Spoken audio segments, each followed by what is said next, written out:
Brian Giles with Brian Giles MTG. Hoo-ha, we're back with more Final Fantasy spoilers. Starting our list off, we have White Aura Scythe. 2 white and 2 for an artifact that reads, this artifact enters, exile target non-land permanent and opponent controls till this artifact leaves the battlefield. Tap it to add a white mana. So an imprison effect and a mana rock. Cool.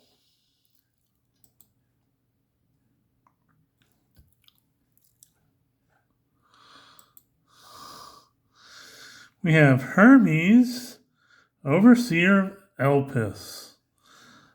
Blue and 3 for a 2/4 Legendary Elder Wizard.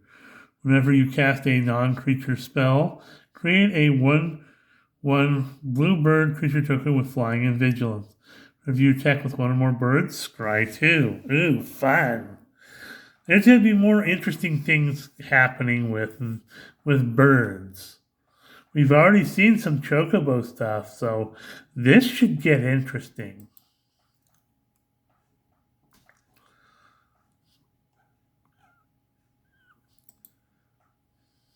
We have Zac Fair. White mana for a 0/1 legendary human soldier. When he enters, gets a +1/+1 counter. You can pay 1 and sacrifice him. Target creature you control gains indestructible till end of turn, and put Zac Fair's counters on that creature. Attach an equipment that was attached to Zac Fair to that creature. So, I don't know, your commander's plate, your mithril chainmail, and a +1/+1 counter, and indestructible till end of turn. Yeah, you understand where this is going. This guy is he's useful, and I'm not unhappy with him.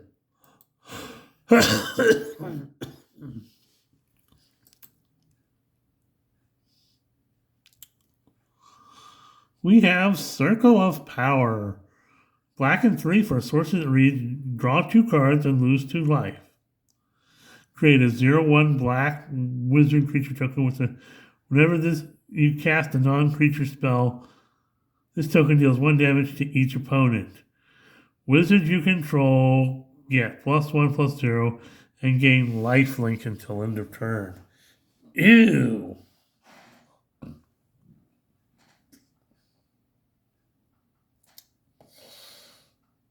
Yeah, that can be nasty. And mixing that with Kefka? Yikes. That's just going to make things even more horrible. Ugh.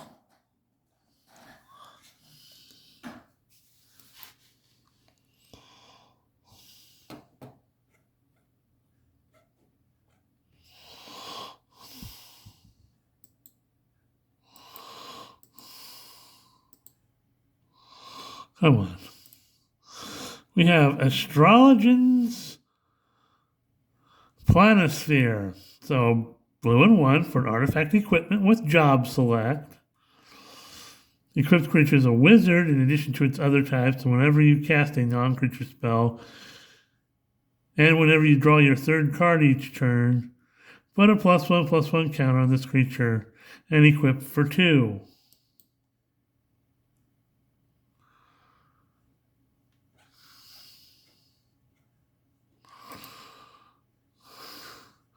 We have Sage's Now Lifts, which is a blue and 1 for artifact equipment with job select. Equipped creature gets +1/+0, has whenever this creature attacks, untap target attacking creature, and is a cleric in addition to its other type. Equip for 3. Okay, a blue card that makes people clerics. That's a little different, but we'll go with that.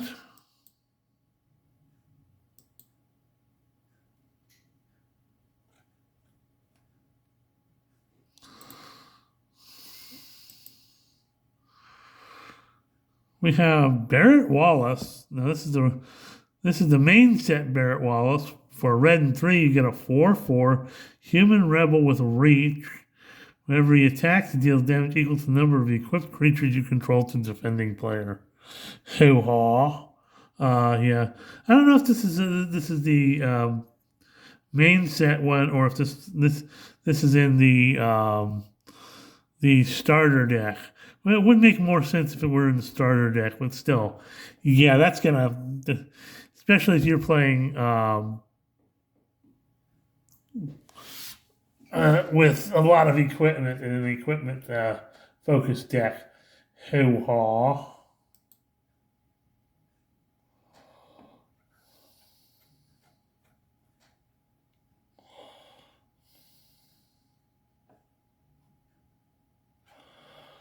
So we have Laughing Mad.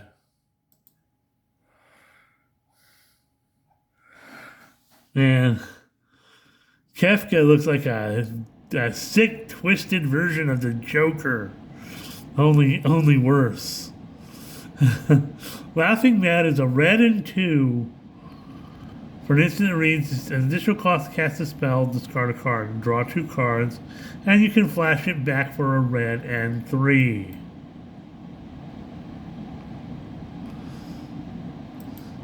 Next up, we have Zidane, Cheerful Thief.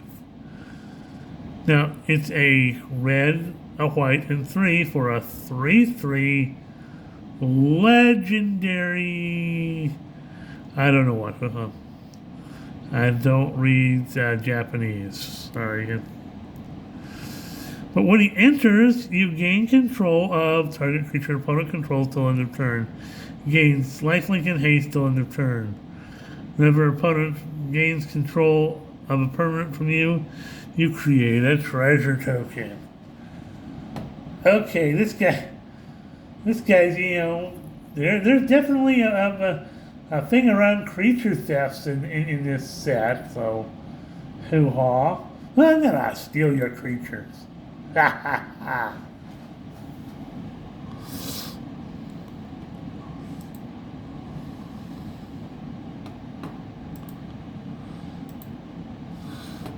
We got Theater Ship Prima Vista, blue and 4 for a 5/3 legendary artifact vehicle with flying. Whenever you cast a non-creature spell, if 4 more mana was spent to cast it, it becomes an artifact creature till end of turn, and you can crew it for 2. Hey. In a Spellslinger deck, you got yourself a little thing, especially if you're casting higher casting cost non-creature spells. Hoo-haw.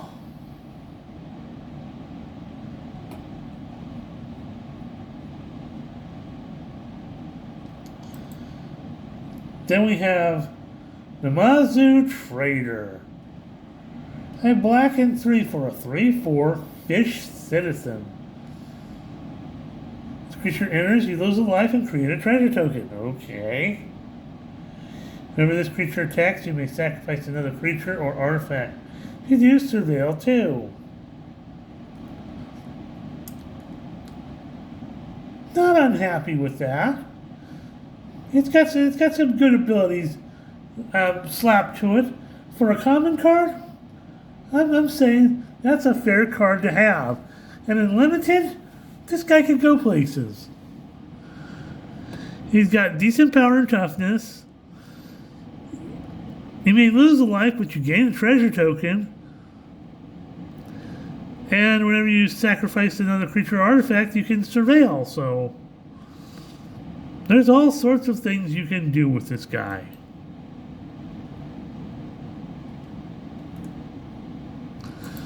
Next up is another insane god card in Ultima Origin of Oblivion. 5 mana for a 4/4 legendary god. He has flying. When he attacks, put a blight counter on target land. For as long as that land has a blight counter on it, It loses all land types and abilities and has tap it to add for a colorless. Whenever you tap a land for colorless, add an additional colorless mana. Can you say Eldrazi deck? Holy smurf.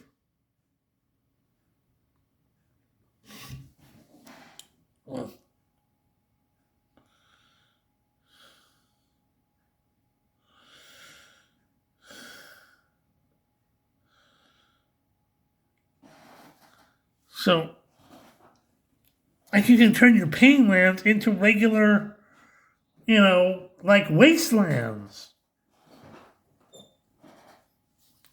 And they will add extra colorless mana, getting out your Eldrazi faster. That's insane. He's colorless. He's colorless, fools. You want this guy in your Eldrazi deck. Oh my god. Yeah, this is fun.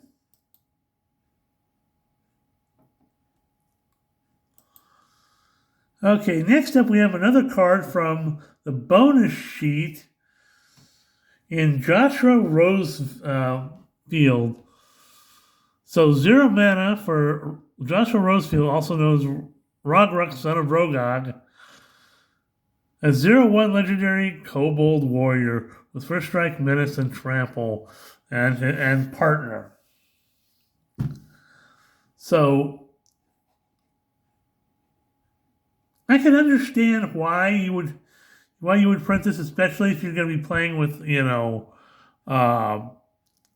a lot of people like to put this card in equipment decks because of all the keywords he has.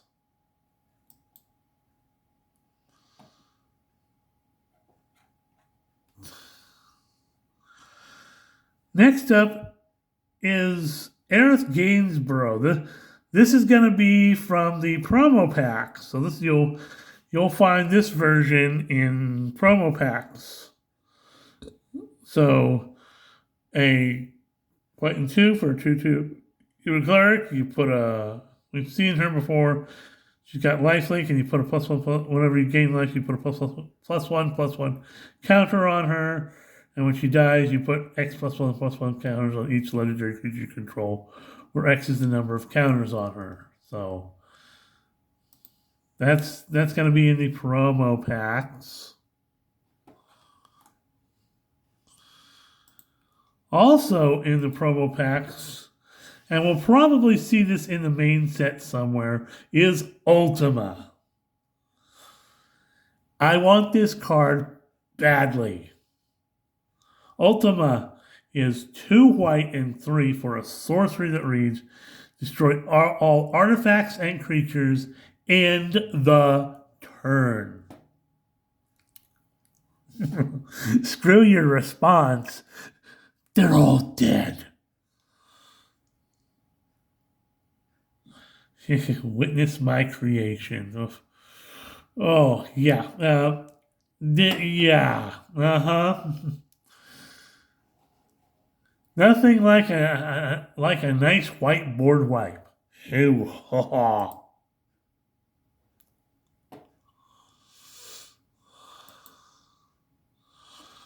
Now we got Diablos, Guardian Force.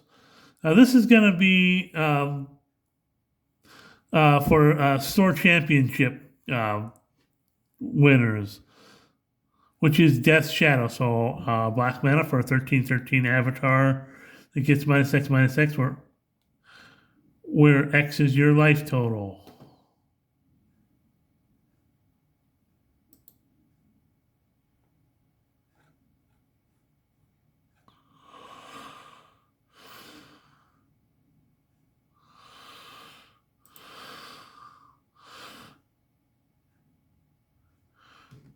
We got Buhudra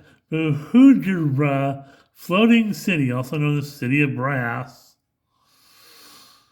for the Store Championships. So when it becomes tapped, it deals 1 damage to you, and you add 1 mana of any color.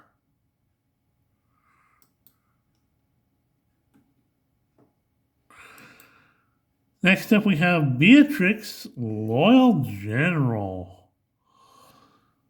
Kind of a beefy 2 white and 4 for a 4/4 legendary human soldier with vigilance. At the beginning of combat on your turn, you may attach any number of equipment you control to target creature you control. Okay, I can justify that cost like that. So there's the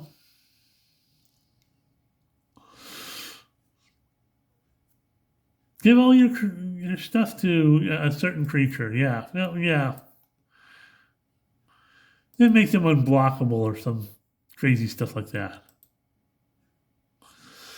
Next up, we have Lightning Security Sergeant. Red and 2 for a 2/3 legendary human soldier with menace. Whenever lightning deals combat damage to a player, sell the top card of your library. You may play that card for as long as you control lightning. Okay.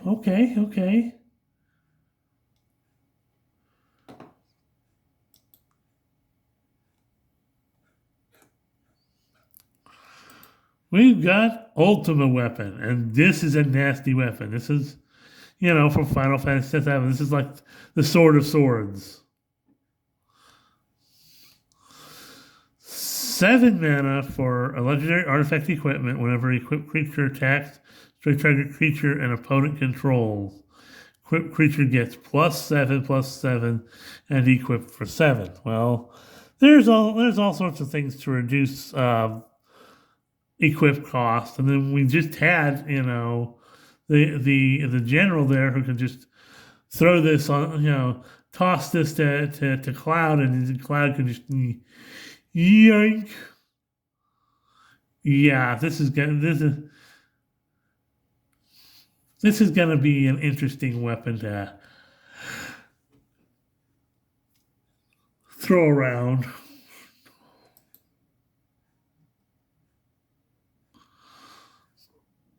Then we have Ultimecia, Temporal Threat. Now she's a blue and 4 for a 4/4 legendary human warlock. When Ultimecia enters, tap all creatures your opponents control. Wasn't there something in the Final Fantasy VII commander cards that says, limit break, the biggest one?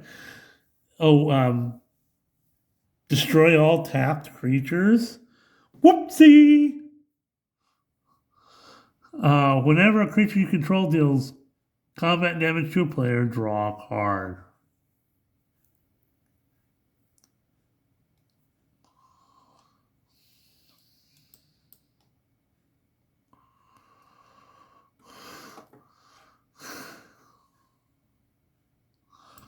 Next up, we have Seymour Flux.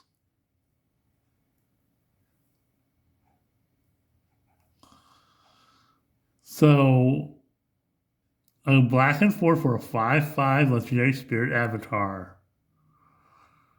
Beginning of your upkeep, you may pay 1 life. If you do, draw a card and put a +1/+1 counter on Seymour Flux. Okay.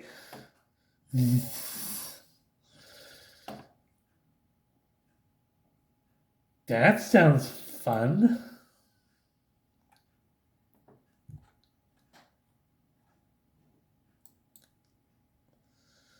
We have Magitech Scythe. So 4 mana for a artifact equipment with a test of your reflexes. This equipment enters, you may attach it to a target creature control.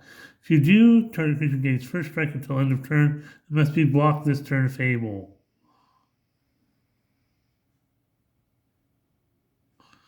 Equipped creature gets +2/+1 and equipped for 2.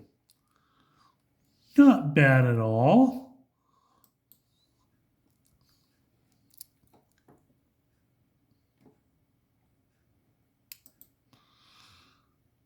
We got Culling Ritual. Another card from the promo packs. So a black, a green, and 2 for a sorcerer to read, destroy each non-land permanent with mana value 2 or less.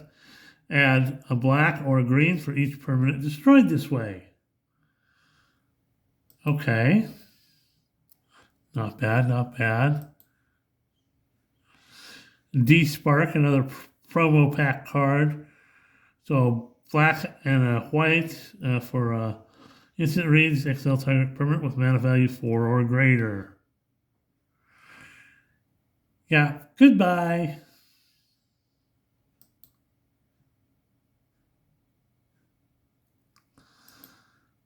We have Zandi Dark Mage, a blue, a black, and 2 for a 3/3 human wizard. With Menace, it gets +1/+1 for each non-creature, non-land card in your graveyard. Okay.